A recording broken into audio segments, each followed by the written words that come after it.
All right, guys, it's time to get real for a second. We all have that one habit. We call it a vice. It's that thing that we reach for a little too often. Now, I'm not going to name names, but let's just say there's a better option out there, and it's called Fume. Fume is leading the charge in the flavored air category. And it's not a vape. I don't want you to get that wrong. There's no nicotine. There's no vape. There's no batteries. There's none of that nonsense. Fume is simple, it's clean, and you can use it anywhere. They got flavors like crisp mint, orange vanilla. Trust me when I tell you, Fume hits the spot. Fume's not just functional, by the way. It's also fun. This thing is weighted, guys. It's got magnets that snap and click, and you can fidget with it all day long. Plus, guys, there's no charging ever. When I tell you this isn't a vape, I'm not joking. It's actually nothing like a vape. It is ready when you are. I tell you what, for a limited time, I'm going to give you an offer. Go to tryfume.com. Use my code Chael when you go there. I'm going to throw in a free Fume topper with your journey pack. This thing is chewable, reusable, and it makes your Fume even more fun to fidget with. These guys at Fume have served over 300,000 happy customers, and you can be amongst them. Don't wait, guys. It is time to level up with Fume. Go to tryfume.com, use the code Chael, or scan the QR code that I was nice enough to place right there on the screen for you. Get your free Fume topper when you order your journey pack today. Cowboy Cerrone. Getting off steroids, getting off peptides, and he's coming back. Now, this is his statement. You ever meet those guys? Joe Rogan goes into this category. You ever meet those guys that don't lie? And it's not because they don't, like, why does any human being lie? Well, because they feel shame. This answer that I'm giving you is the answer that I know I should have done. And then you meet those guys, and it's like overwhelming honesty. There's actually a book, and it's called Overwhelming Honesty. I encourage you guys to read it sometime.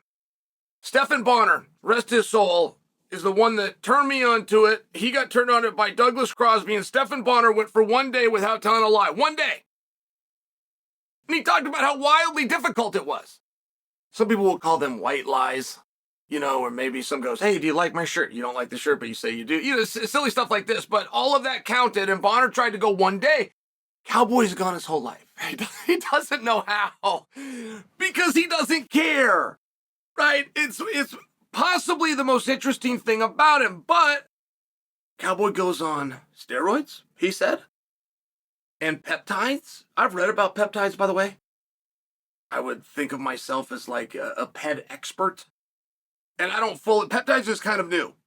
So I would just be curious, because I've seen Cowboy, and he looks like $1 million, and he's still out riding bulls and doing all the stuff that he does. I would be curious what these peptides are, but he puts this all into one statement. Now, that can't happen.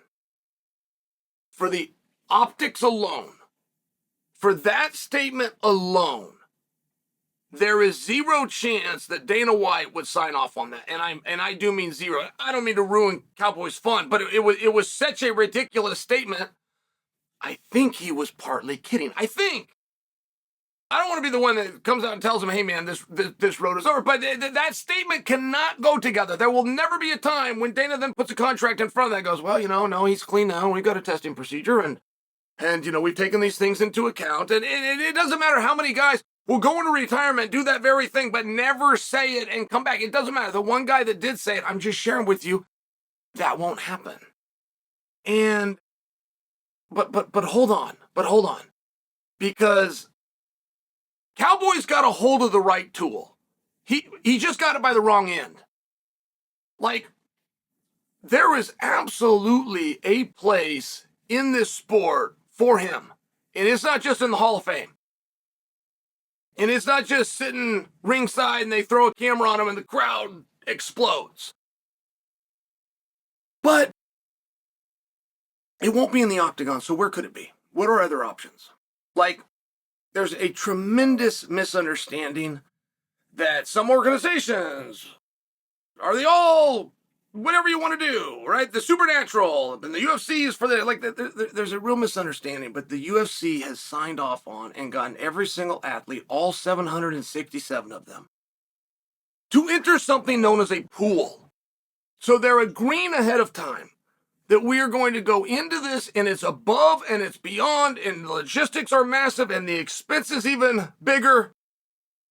And it's 24/7, 365. Like they've agreed to something overwhelmingly sensitive.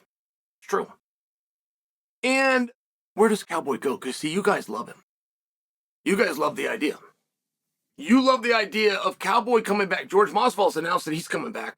The Diaz brothers, I know Nick is under contract, and I believe Nate is in discussions of getting a contract. There's been rumors that won't go away about Khabib. There's rumors that won't go away about Ronda. There's rumors at 300 that were swirling heavily around GSP to the point that I even had to ask him. I was falling for him. The talk of Brock Lesnar popping. I mean, right, these things like lasted a long time.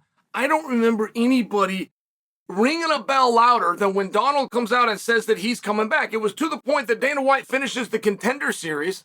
The highlight of the Dana White Contender Series, by the way, is that he does a live post-interview. I mean, we get more gossip and we get more gems out of that damn press conference. They'll talk to Dana for 35 or 40 minutes.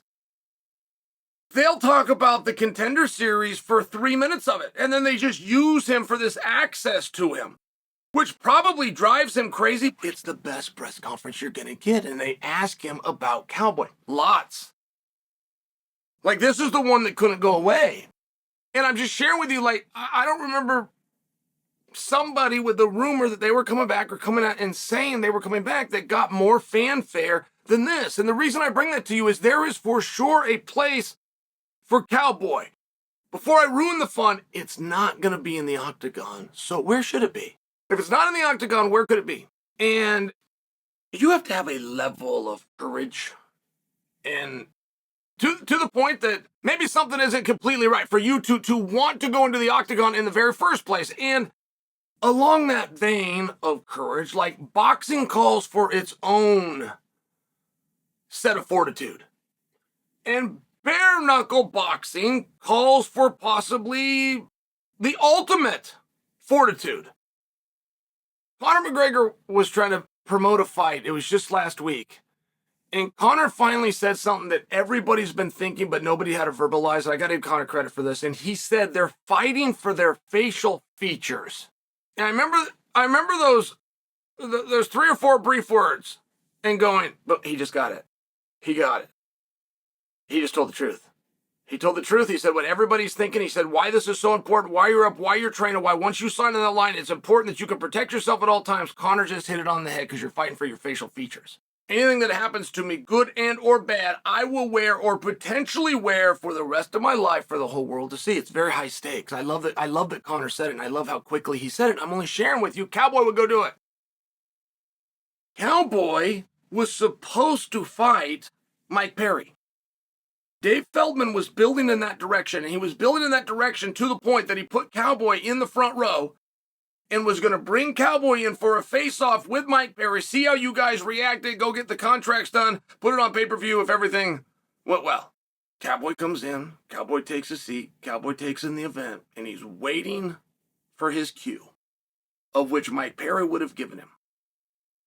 But Conor showed up. And when Conor showed up, Conor went in the ring.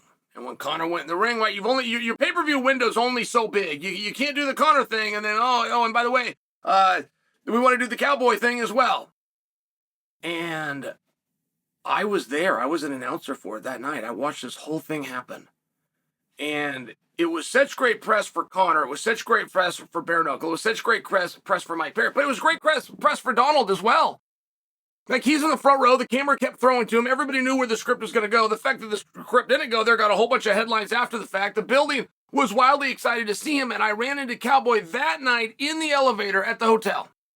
And he gets in, and I'm waiting to visit with him. I think, well, maybe he doesn't see me. I'm the only one in here besides my hot-ass wife. It's just the 3 of us, and I'm kind of waiting for him to say something. Then I say something to him, and he doesn't acknowledge me back. And then gets to his floor, his door open, he looks back, he tips his hat to my wife and says, ma'am, gets off and leaves. He was pissed off. He was pissed off they didn't go to him. He was pissed off they went to Conor instead of going to him. He was pissed off he didn't get his fight with Mike Perry, which, just to remind you, would have been a rematch. They'd already fought in MMA. And while you think that's going to be a slugfest, which everybody did, Cowboy actually finished him via submission. And I'm just sharing for you, like, Cowboy's got the right hold of this. It's not going to be in the octagon. I don't want to be the bearer of bad news, but I can either break it to him and just do it candidly like I am now, or we can string this along. Yeah, that's a really great idea. Go get in shape and start getting your nutrition down and re-enter the pool and whatever this peptide is, stop taking it. It's not going to happen in the octagon. But if Cowboy's goal here was twofold, one, to get in the octagon, but twofold, which was to test the waters, to see if there's still a place, to see if you guys still miss him and want to see him. If that was also his goal, and I think it was, he definitely succeeded.